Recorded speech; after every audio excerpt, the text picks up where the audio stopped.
ಇದರಲ್ಲಿ ನನ್ನ ಅಪರಾಧವೇನಿದೆ ರಾಜ? ಪಾಂಡವರು ಜೂಜಾಡಿ ರಾಜ್ಯಕೋಶಾದಿಗಳನ್ನು ಕಳೆದುಕೊಂಡದ್ದು ನನ್ನ ತಪ್ಪೆ.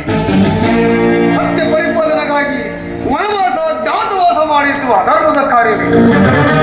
ಕೇಳು ವಾಸುದೇವ, ಈ ವಿಸ್ತಾರವಾದ ಸಾಮ್ರಾಜ್ಯವನ್ನು ಶಾಸನ ಮಾಡಲು ಈ ದುರ್ಯೋಧನ ಹೊರತಾಗಿ ಮತ್ತಾರಿಂದಲೂ ಸಾಧ್ಯವಿಲ್ಲ. ಪಾಂಡವರು